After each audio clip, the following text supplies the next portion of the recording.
Hello everyone. I have been receiving a lot of messages on the social media regarding the resources for supervisor exam and request to make a video about it. So today I am here to help you all. In this video, I will try to share my complete strategy, how I prepared for the exam and how I was able to crack it along with the sources which I used. Let's get started. सबसे पहले अगर हमें कोई भी exam crack करना है तो हमारे अंदर वो consistency, discipline and hard work होना चाहिए, क्योंकि कंसिस्टेंसी, हार्ड वर्क, डिसिप्लिन के बिना पॉसिबल नहीं है कि हम कोई एग्ज़ाम क्रैक कर सकते हैं, क्योंकि कंपटीशन बहुत ज़्यादा हाई है. तो अब ऐसा नहीं होगा कि आप 1 घंटा पढ़ रहे हैं एंड आप फिर होप कर रहे हैं कि आपका वो एग्ज़ाम क्लियर हो जाए. तो ऐसा पॉसिबल नहीं है. You have to give at least 6+ hour. तो इतना तो देना ही पड़ेगा. मैं तो चाहती हूँ अब 8 दो, क्योंकि कंपटीशन बहुत ज़्यादा है. एंड ये जो 6 और जो 8 आवर्स मैं बोल रही हूँ, और ये आपके इफ़ेक्टिव होने चाहिए, एफिशिएंट होने चाहिए. ये नहीं है कि आप पढ़ रहे हो लेकिन ध्यान कहीं और है. तो ऐसा नहीं होना चाहिए. अगर आप पढ़ रहे हो, कोई भी चीज़ कर रहे हो, उसको ऑनेस्टी के साथ करो. अपने साथ धोखा नहीं करना है, क्योंकि हम ये सोचते हैं हमें कोई नहीं देख रहा है तो चलो हम ऐसे ही दूसरों को दिखाने के लिए पढ़ रहे हैं, बट वो हम पढ़ नहीं रहे होते, ध्यान कहीं और होता है, तो वो तो धोखा हुआ अपने साथ. तो वो हमें नहीं करना है. हमें एक ऑनेस्ट रह के अपनी प्रिपरेशन करनी है एंड फिर हमें इसका रिवॉर्ड भी उतना ही अच्छा मिलता है. तो मैं आपके साथ चलो अभी जो सोर्सेज मैंने यूज़ किए थे, जो मुझे हेल्प मिली, जिनसे ये एग्ज़ाम सुपरवाइज़र का क्रैक करने के लिए, तो मैं आपसे शेयर करती हूँ. ये मेरा रिज़ल्ट रहा जब मैंने क्रैक किया था. मेरा रैंक 17 था. सोनिका शर्मा मेरा नेम है एंड मेरे 90 मार्क्स थे आउट ऑफ 120. ये आ गया सिलेबस. तो जो सिलेबस है इसमें देखो, जनरल अवेयरनेस है जो 20 मार्क्स की है. जनरल इंग्लिश और कॉम्प्रीहेंशन है जो 10 मार्क्स का है. जनरल इंटेलिजेंस 10 मार्क्स की है. रीजनिंग, जनरल साइंस 10 मार्क्स की है. कंप्यूटर 10 मार्क्स का है. स्पेशलाइजेशन 60 मार्क्स की है. सबसे ज़्यादा जो वेटेज है वो एक अकेला टॉपिक जो स्पेशलाइजेशन है उसकी है. तो इस पे हम स्पेशल फोकस रखेंगे. बाकी सब में तो ऑलमोस्ट सबके इक्वल ही मार्क्स होंगे. हाँ, जो जनरल इंटेलिजेंस एंड रीजनिंग है ये भी थोड़ा सा कट ऑफ डिसाइड करने में हेल्प करता है. इंग्लिश ऑल्सो, क्योंकि ये सबकी सेम उस पर नहीं होती है, लेवल पे नहीं होती है बच्चों की. तो चलो, जो general knowledge with reference to J&K है, जैसे कि ये जो ए टॉपिक है J&K UT, ये मैंने किया था ज़हूर मीर की जो बुक है खलील पब्लिकेशन की, उससे. और जो रीऑर्गेनाइजेशन एक्ट है, ये मैंने ऑफिशियल जो उनकी PDF है रीऑर्गेनाइजेशन, वहाँ से ये किया था. ठीक है. जो बाकी टॉपिक्स हैं, क्योंकि मैं प्रिपेयर कर रही थी इसके लिए, JKPSC के लिए, तो ये जो मैंने टॉपिक हैं ये मैंने बड़े डेप्थ में पढ़े हुए थे. बड़े हैवी जो सोर्सेज हैं उससे पढ़े हुए थे. लेकिन आपको ज़रूरत नहीं है, JKS भी है तो इतना जो डेप्थ में ये पूछता नहीं है. तो आपके लिए जो बेटर रहेगा, बेस्ट रहेगा, मैंने भी उस सोर्सेज को यूज़ किया है फॉर रिवीजन पर्पज़. तो आप जैसे करंट इवेंट्स तो आप कर सकते हैं, कोई भी एक सोर्स पकड़ लो, कोई भी PDF ले लो जो आपको 1 ईयर के आप करंट कर सकते हो, वो इनफ है. ठीक है. कोई भी सोर्स ले लो, जैसे आप परचम की PDF भी आती हैं, बहुत सी PDF आपको अवेलेबल हैं, वो आप देख लो. और जो इंडियन हिस्ट्री और कल्चर हेरिटेज फ्रीडम स्ट्रगल है, ये आप ल्यूसेंट या तरुण गोयल की बुक से कर सकते हो. इंडियन कॉन्स्टिट्यूशन सेम आप यहीं से कर सकते हो. ऐसे तो पॉलिटी से करते हैं हम, basic feature, preamble, fundamental rights. तो आप चाहो तो इसको पॉलिटी से भी कर सकते हो. जिनके पास बुक नहीं है तो PDF से डाउनलोड करके वहाँ से आप ये कर सकते हो. नहीं तो आप ल्यूसेंट और तरुण गोयल से भी कर सकते हो. पॉलिटिकल डिवीजन एंड इसके लिए आप NCERT पे ये टॉपिक देख सकते हो. अगर नहीं चाहते हो इतना डेप्थ में जाना तो आप तरुण गोयल या ल्यूसेंट देख सकते हो. डेमोग्राफी के लिए भी सेम सोर्सेज है. Weather, climate, crop, means of transport, ये भी सेम है, तरुण गोयल या ल्यूसेंट. या फिर आप ज़्यादा डेप्थ में करना चाहते हो, आपके पास ज़्यादा टाइम है, तो you can go for NCERT. Environment, ecology, biodiversity same है. करना चाहते हो तो NCERT से करो. नहीं है ज़्यादा टाइम तो तरुण गोयल और ल्यूसेंट भी बहुत ज़्यादा इफेक्टिव है. ठीक है. अब देखो, अब कोई भी आप टॉपिक पढ़ रहे हो, जैसे हमने एक टॉपिक उठा दिया कि प्रीएम्बल. ठीक है. प्रीएम्बल हमने टॉपिक पढ़ लिया, उसके बाद हमें उसकी MCQ करनी है. और वो MCQ हमने कहाँ से करनी है? गूगल से करनी है. गूगल पे जाएंगे, हम MCQ सर्च करेंगे, MCQ ऑन प्रीएम्बल, वो सर्च करेंगे, 30-40 MCQ लगाएंगे. और जब तक हमारी 90% तक एक्यूरेसी नहीं आती, हम मूव नहीं करेंगे टू द नेक्स्ट. ओके. कि अच्छी तरह हमें ये रिटेन हो जाए, ठीक है। और जो भी हम पढ़ रहे हैं, आज जैसे मैंने प्रियम्बल पढ़ा, ठीक है, प्रियम्बल पढ़ा मैंने, फंडामेंटल राइट्स पढ़े मैंने इसके MCQ जाके गूगल पे किए। फिर रात को क्या करना है कि रात को हमने इसको रिवाइज़ करना है, ये करना ही करना है, ये बहुत ज़्यादा इम्पॉर्टेंट है। जब हम कोई चीज़ पूरा दिन में पढ़ते हैं एंड देन उसको हम रात में जब उसको अपने दिमाग में रिवाइज़ करते हैं, जब हम आंखें बंद करके कॉपी बंद किया आपने और आपने फिर याद किया कि आपने सारा दिन में क्या पढ़ा है, तो वो जब आप याद करोगे उसमें से वो चीज़ें आपकी फिर क्या होती है, वो फिर परमानेंट आपकी मेमोरी में वो स्टोर होने लगता है, ठीक है। और जो चीज़ें आपको भूल रही हैं उसको आपने देख लिया कि क्या मैं भूल रही थी, ऐसे आपका क्या होगा, ये आपको लॉन्ग टर्म के लिए आपको रिटेन रहेगा। ओके, आपने हर टॉपिक के साथ ऐसा करना है, हर टॉपिक करना है, उसके MCQ लगाने हैं एंड देन फिर उसको जो रात में उसको आपने एक बार रिवीजन देनी है, वो बिना देखे देनी है, कॉपी बंद करके देखनी है। कुछ भी याद नहीं आ रहा है, जोर लगाओ दिमाग पे, कॉपी खोलो, देखो कि आपने लिखो टॉपिक, वहाँ पे आपने ये टॉपिक आज पढ़े, अच्छा ये टॉपिक पढ़ा, आपने प्रियम्बल पढ़ा, फिर अपने दिमाग पे जोर डालो कि इसका क्या पढ़ा, ऐसे करके आपने करना है, ठीक है। तो अगर आप ये फॉलो करोगे, ये जो मैं आपको बता रही हूँ वे सबसे बेस्ट है, बहुत ही हेल्पफुल रहेगा आपके लिए।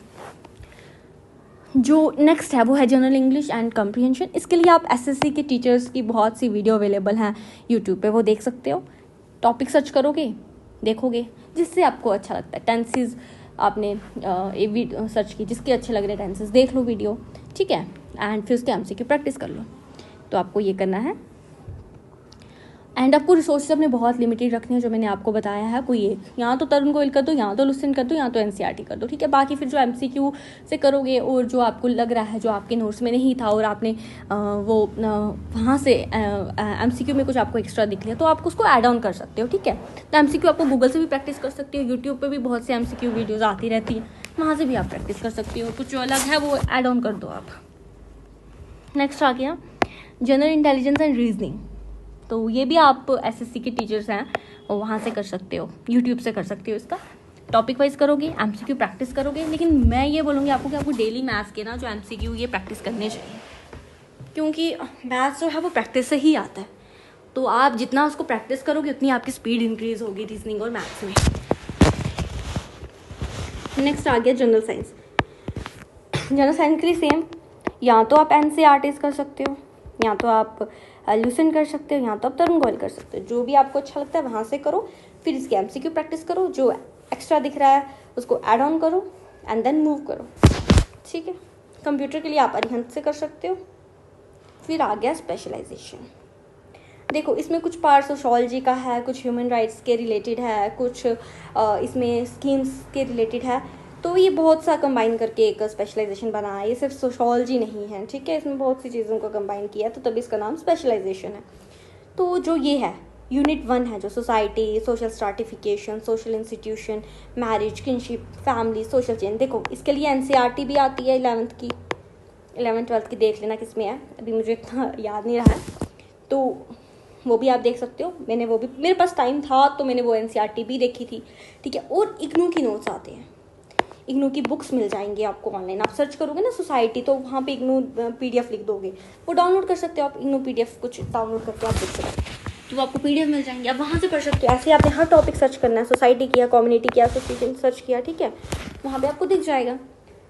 इग्नू में थोड़ा शॉर्ट है, NCERT में थोड़ा ज़्यादा है, तो अगर आपके पास टाइम कम है तो इग्नू करो। ये नहीं है कि जो NCERT नहीं करेगा इग्नू से उसका कंप्लीट नहीं होगा, नहीं, आपका हो जाएगा, ठीक है। तो आप ऐसा करो ना, इग्नू से कर रहे हो, फिर MCQ लगा रहे हो, ज़्यादा से ज़्यादा लगा रहे हो, तो आपका हो जाएगा कवर, जो छूटा होगा वो कवर हो जाएगा, ठीक है। यूनिट 2 आ गया, जैसे जेंडर इनइक्वालिटी, ये भी आपने जो भी है यूनिटी की जो भी चीज़ें हैं, ये भी आपने इग्नू की बुक से कर सकते हो, ठीक है। आपने इग्नू की बुक में टॉपिक का नाम लिखना है, वहाँ पे इग्नू PDF कुछ भी सर्च कर लो, gender inequalities and issue IGNOU PDF आ जाएगा आपको वहाँ पे, ठीक है। तो जैसे फोबिया ये है, स्पैनिक डिसऑर्डर्स है, OCD है, GAD है, तो इसमें आपने ये भी देखना है कि इनके साथ वो क्या डील कैसे किया जाता है, कौन सी थेरेपीज यूज़ की जाती हैं, ठीक है। फिर आता है हमारे पास unit 3, human rights, universal declaration, understanding women's rights, social evils. तो देखो इसके लिए आपने क्या करना है कि जो ये है ह्यूमन राइट्स, तो ये है, इसके लिए आपने देखो 2 चीज़ें फॉलो करनी है। एक तो आपने इग्नू के जो बुक्स के जो बुक्स हैं ऑनलाइन मिल जाएंगे आपको PDF, वो प्लस आपको इसके लिए यूट्यूब पे वीडियोस आप देख सकते हो, ठीक है। ठीक है। यूट्यूब पे आप इसकी क्या देख सकते हो, यूट्यूब पे आप वीडियो देख सकते हो। ओके, और जैसे ये हो गया वीमेन राइट्स हो गया, चाइल्ड राइट हो गया, तो इसमें देख सकते हो कि कौन सी स्कीम्स वुमेंस के लिए हैं, कौन सी चाइल्ड के लिए हैं, कौन सी एज के बच्चे को चाइल्ड बोला जाएगा, सोशल ईवल जैसे चाइल्ड अब्यूज़ है, इसके रिलेटेड क्या स्कीम्स हैं, क्या गवर्नमेंट ने स्टेप्स लिए हैं, फीमेल फर्टिसाइड में डिफरेंस क्या, इनफर्टिसाइड में क्या डिफरेंस है, ड्रग एडिक्शन किस टाइप के ड्रग्स होते हैं, कौन से ड्रग्स होते हैं, उनका क्या इफेक्ट होता है। ठीक है, ये डिटेल में आप टॉपिक सर्च करोगे गूगल पे, वहाँ पे आपको PDF मिल जाएंगी इग्नू की, वहाँ पे वो सब कुछ आ जाएगा। ठीक है, फिर आप MCQ प्रैक्टिस करोगे तो आपकी और नॉलेज इंक्रीज हो जाएगी, आपने इसको ऐड ऑन कर देना है, फिर आप और MCQ प्रैक्टिस करोगे यूट्यूब से, आपको और मिल जाएगा। ठीक है, बहुत सा आपको मटेरियल मिल जाएगा, बस आपको मेन सोर्स एक ही रखना है, जो मैं आपको इग्नू मेन सोर्स आपको मैं इग्नू बोल रही हूँ, फिर आप ऐड ऑन उसमें करते जाओ, टाइम जितना है जिसके पास वो उतना करता जाएगा। Next is poverty, unit 4, poverty and unemployment, population explosion, global warming, climate change, ये भी आपने इग्नू से आप कर सकते हो। ठीक है, इग्नू की PDF डाउनलोड करो, वहाँ से करो, प्लस आप यूट्यूब पे MCQ प्रैक्टिस करो, गूगल पे MCQ प्रैक्टिस करो। ठीक है, वहाँ से देखो, पहले आपने इग्नू से इसको पढ़ लेना है एंड देन फिर आपने इस पर मूव करना है। ठीक है, ट्रैफिकिंग के रिलेटेड क्या स्कीम्स हैं, बैगरी के रिलेटेड क्या स्टेप्स लिए हैं, करप्शन के रिलेटेड क्या लिए हैं, करप्शन कितने टाइप्स की होती हैं, क्या क्या होता है। ठीक है, सोशल इंडिकेटर्स क्या है, ये सब कुछ आप देख सकते हो, global warming, green house gases क्या हैं। ठीक है, इनके रिलेटेड क्या क्या कन्वेंशन जो चल रही हैं, क्लाइमेट चेंज में क्या क्या हुआ है। ठीक है, इसमें आप सब कुछ पढ़ सकते हो, जो भी कन्वेंशन वगैरह हैं, COPs वगैरह सब कुछ पढ़ना है आपको, डिटेल में पढ़ना है। ठीक है, तो इसको आप सर्च कर सकते हो यूट्यूब पे, और इग्नू से आप इसको पढ़ सकते हो, इग्नू के मटीरियल से। ये जो ग्रोथ यूनिट 5 है, ये भी आपको पूरा आपने ऑनलाइन क्या करना है, ये food nutrition health and fitness लिखना है, उसमें डालना है PDF on this topic, food nutrition health and fitness, physiology and promoting health, ऐसे करके आपने डालना है। ठीक है, वहाँ पे आपको PDF मिल जाएंगी। ठीक है, ये केमिकल एनालिसिस ऑफ फूड आपको इग्नू की बुक्स में मिल जाएगा, कुछ आपको ऐसे ही फूड साइंस की PDF मिल जाएंगी, कुछ 10th 11th की, तो बस आपने सर्च करना है, वो PDF आपको मिलेगी, वहाँ से आपने अपना टॉपिक को प्रिपेयर कर देना है, देन उसके MCQ प्रैक्टिस करने हैं, गूगल से भी करने हैं, यूट्यूब से भी करने, जहाँ मर्जी से करो, MCQ प्रैक्टिस करने से मतलब है। ठीक है, यूनिट 6 आ गया, ये स्कीम्स के रिलेटेड है यहाँ पे, तो इसमें आप क्या कर सकते हो, जैसे कि ये जो है ओल्ड एज डिसेबिलिटी स्कीम्स आ गई, पोषण अभियान, ये तो इसके लिए आप थोड़ी जो J&K गवर्नमेंट की स्कीम्स हैं उनके बारे में पढ़ सकते हो, तो आप सोशल वेलफेयर की वेबसाइट पे जा सकते हो, वहाँ से ये टॉपिक कवर कर सकते हो। ठीक है, आंगनबाड़ी सेंटर्स, क्रैचे, ये Ladli Beti schemes, state marriage and assistant schemes, ये J&K की स्कीम्स हैं, तो इनको आप सोशल वेलफेयर डिपार्टमेंट की साइट पे जाके वहाँ पे सर्च करके इसके नोट्स आप बना सकते हो। एंड जो बाकी स्कीम्स हैं इनको भी आप गूगल पे सर्च कर सकते हो, वहाँ से आप PDF डाउनलोड करके इनके नोट्स बना सकते हो। एंड उसके बाद आप जो आपका बच जाता है, जो आपको नहीं मिल पाता है गूगल पे, आपसे मिस हो जाता है, तो उसके लिए आप ये कर सकते हो कि आप यूट्यूब पे ये टॉपिक सर्च कर सकते हो एंड उस पर वीडियो बना सकते हो। ठीक है, तो ये रहा हमारा आज का डिस्कशन। अगर आपको कोई भी इशू है, कोई भी प्रॉब्लम है, कुछ समझ नहीं आया, तो मुझे कमेंट सेक्शन में बताना, और अगर आपको कोई भी किसी भी टाइप की हेल्प चाहिए होगी मुझसे, तो मुझे आप वो बता सकते हो। एंड आई होप आपको ये वीडियो अच्छी लगी होगी। Thank you.